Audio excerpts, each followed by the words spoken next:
우크라서 수미시 공격에 우크라 당국 책임 있어 비판 나와. 러시아의 수미시 공격으로 민간인 피해가 생겼다는 주장이 나오는 가운데 우크라이나 당국의 책임이 있다는 비판이 나오고 있습니다. 러시아는 지난 13일 오전 이스칸데르 탄도미사일로 우크라이나 군인들이 모여있는 수미시 건물을 공격했습니다. 수미시는 러시아와 맞닿은 국경지역인 우크라이나 북동부 수미주의 주도입니다. 우크라이나는 해당 건물 지하에서 우크라이나 제117여단 군사훈장 수여식이 열리고 있었고 공격으로 건물 내외 민간인 피해가 발생했다고 주장하고 있습니다. 러시아 국방부는 14일 우크라이나군이 외국산 전자전 및 방공 장비로 적극적으로 대응하고 있는 조건에서 수미시에서 열린 세베르스크 전술작전 사령부 지휘관 회의 장소에 이스칸데르-M 전술 탄도미사일 2발을 발사했다. 목표물을 타격한 결과 60명 이상의 우크라이나 군인이 사망했다라고 발표했습니다. 그러면서 우크라이나 정권은 인구 밀도가 높은 도시 중심부에 군사시설을 배치하고 군인이 참여하는 행사를 개최하는 등 우크라이나 국민을 인간 방패로 계속 이용하고 있다라고 지적했습니다. 하지만 우크라이나 내에서도 우크라이나 정부를 비판하는 목소리가 나오고 있는 상황입니다. 우크라이나 언론 키이우 인디펜던트의 14일 보도에 따르면 수미주 코노토프시의 아르템 세메니인 시장은 볼로디미르 아르티우우 수미주 주지사가 이날 우크라이나군 제117여단 훈장 수여식을 공개적으로 계획했었다고 비난했습니다. 세메니인 시장은 이것이 민간인과 군인들에게 불필요한 위험을 초래했다고 역설했습니다. 실제 우크라이나 일간지 우크라인스카 프라우다는 13일 오전 수미주에서 제117여단에 대한 훈장 수여식이 열릴 예정이라고 소식통을 인용해 보도한 바 있습니다. 마리아나 베주울라야 우크라이나 최고 라다 의회 의원은 14일 당시 군부는 이미 러시아의 미사일 공격 위협을 알고 있었다라며 하지만 아무것도 취소되지 않았다. 주민들은 몰랐다. 사람들은 교회에 가고 있었고 어린이 연극도 계획되어 있었다.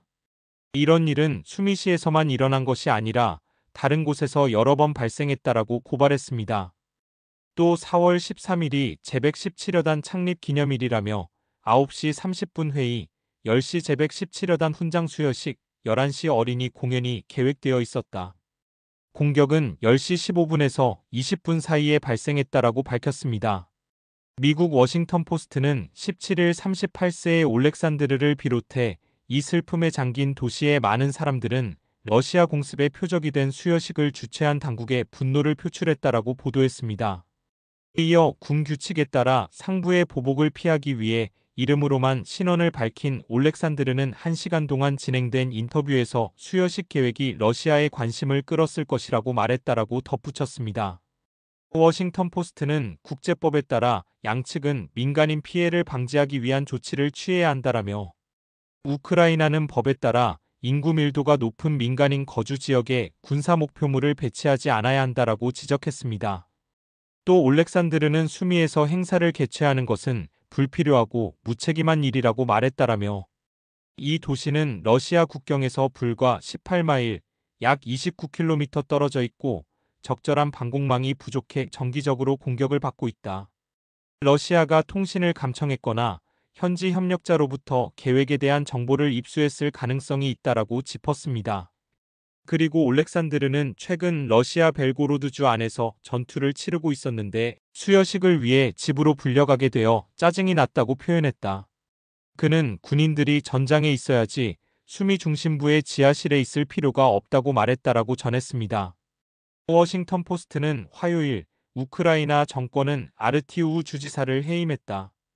그는 우크라이나 국영방송에 자신이 수여식에 참석한 것은 인정했지만 수여식을 주최한 것은 부인했다. 올렉산드르는 이번 공격으로 인한 사망과 부상에 대해 아르티우후 주지사에게 100% 책임이 있다라고 말했다. 아르티우후 주지사는 논평 요청에 응답하지 않았다라고 보도했습니다. 이어 당시 지하실에는 군인, 지휘관, 그리고 아르티우후 주지사가 조용히 모여 수여식을 진행했는데 올렉산드르에 따르면 오전 10시에 시작했다고 한다라며 그 즈음 러시아의 공격이 이뤄졌다고 했습니다. 알라 주바키에바 씨는 워싱턴 포스트의 도시에서 수여식을 계획한 아르티우 주지사와 다른 공무원들에게 화가 났다라며 나는 러시아에만 화가 난 것이 아니라 정부에도 책임이 있다고 생각한다라고 말했습니다. 한편 러시아는 이번 민간인 사상 주장에 그간 우크라이나군이 저지른 민간인 공격 사례들을 언급했습니다. 세르게이 라브로프 러시아 외무부 장관은 14일 러시아 일간지 코메르산트와의 대담에서 국제인도법은 민간 시설이 있는 지역에 군사시설과 무기를 배치하는 것을 명백히 금지하고 있다라고 언급했습니다. 이어 위기의 첫날부터 그보다 더 이전인 미न्스크 협정 당시에도 크림반도를 제외한 우크라이나의 영토 보전을 허용하여 평화롭게 문제를 해결할 수 있을 것이라는 장밋빛 희망이 있었지만 그것이 무너졌을 당시에도 우크라이나군은 유치원 인근에 포병과 방공 시스템을 배치했다는 사실이 100만 가지나 있었다라고 주장했습니다.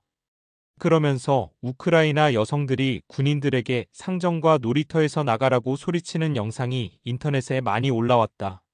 하지만 이런 관행은 계속되고 있다라고 지적했습니다. 라브로프 장관은 우리는 수미시에서 공격을 받은 건물에 누가 있었는지에 대한 사실을 알고 있다. 우크라이나군 지도자들과 서방 동료들 사이에 또 다른 회의가 있었는데 그들은 용병으로 가장했거나 아니면 다른 사람으로 가장했다. 그곳에는 나토 국가의 군인들이 있으며 그들이 직접 통제하고 있다. 이 사실은 누구나 알고 있다라고 짚었습니다. 그리고 뉴욕타임스는 최근 미국이 러시아에 대한 공격에서 처음부터 결정적인 역할을 했다고 보도했다. 이런 역할이 없다면 대부분의 장거리 미사일이 기지를 떠날 수 없다라고 언급했습니다.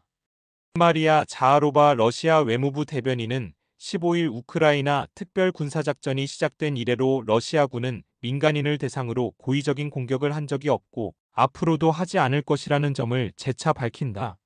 러시아 국방부가 꾸준히 강조하듯이 공격 대상은 항상 군사시설뿐이라고 밝혔습니다.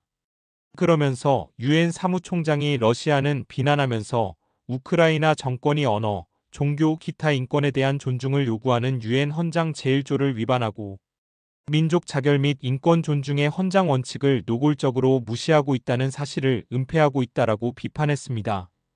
자하로바 대변인은 17일 브리핑에서 이번 수미시 사건과 관련해 서양인들은 러시아 미사일이 여성과 어린이를 죽였다는 내용의 선정 기사를 서둘러 퍼뜨리기 시작했다라며 볼로디미르 젤렌스키에게 충성하는 의원들조차도 군 행사를 위해 여성과 어린이를 인간 방패로 사용하라고 명령한 이 모든 것을 누가 기획하고 조직했는지 공개적으로 밝혀내라고 요구했다라고 언급했습니다.